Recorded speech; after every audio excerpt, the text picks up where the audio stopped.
Okay, so here's example 2 from Tank, chapter 17. It's on page 392 in the new edition. A convex mirror has a focal length of 6 centimetres, an object 1.5 centimetres is placed 2 centimetres in front of the mirror. Locate the image, describe the image, etc. So again, like last time, this centimetre side, start with the principal axis. Do it as neat and precise as you can. I want to get it nicely lined up there. Okay, now because it's a convex mirror, the focal point is actually behind the mirror. So I may need to make sure I leave room for that. So I'm going to put my mirror here. Okay. Again, like when I did the concave mirror, I'm actually going to measure my measurements from that line through the centre, rather than actually going all the way to the mirror. The focal point is 6 centimetres behind the mirror, which means the centre of curvature is actually 12 centimetres away. It's going to be an interesting dilemma because my line wasn't long enough. The centre of curvature is here. Okay, so my object is 2 centimetres in front of the mirror. That's here. That's my object. And it is 1.5 centimetres high. So it's going to be there. There's my object. So we're going to draw 3 rays, the same three rays every time. A ray parallel to the principal axis.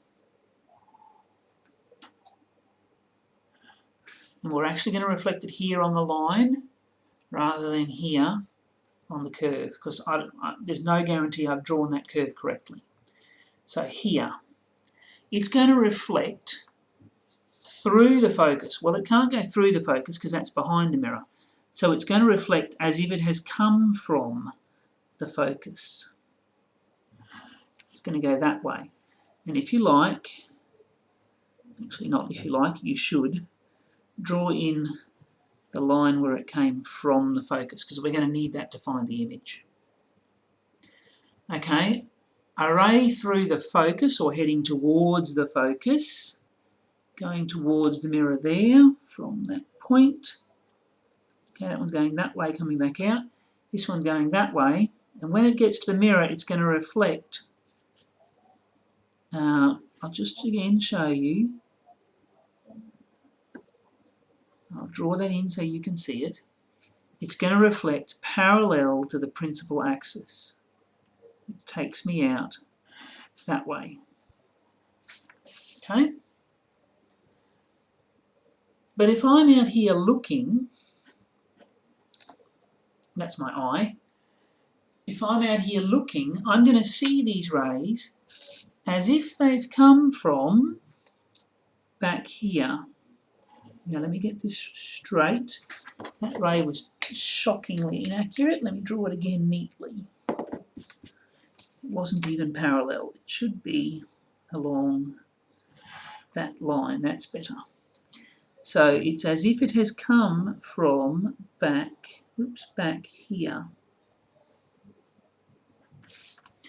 And this point where those two meet is where my image will be. Okay? We can check it.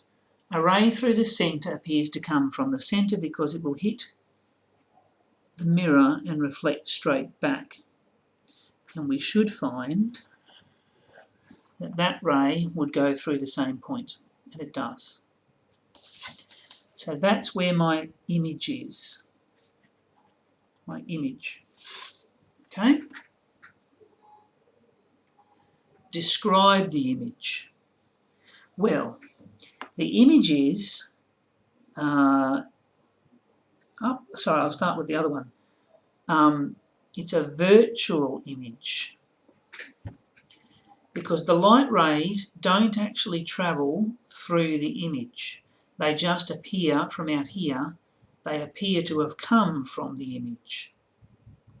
So it's a virtual image, it's upright,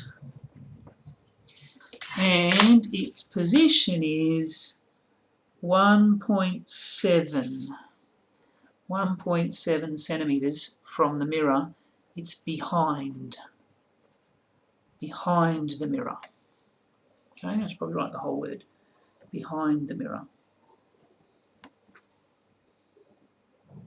Okay, magnification. Magnification is the height of the image over the height of the object. Well, the object was 1.5, and the image looks like it's 1.2. That look like 1.1 or 1.2? Let me measure that carefully. I think the point where they meet is closer to 1.1. 11 over 15 is a pretty disgusting fraction. 11 over 15, 0.73. You could also do that by saying the magnification was V over U. Now, it's going to be, its distance we said was 1.7, and the original distance was 2, which is 1.7 over 2, 0.85.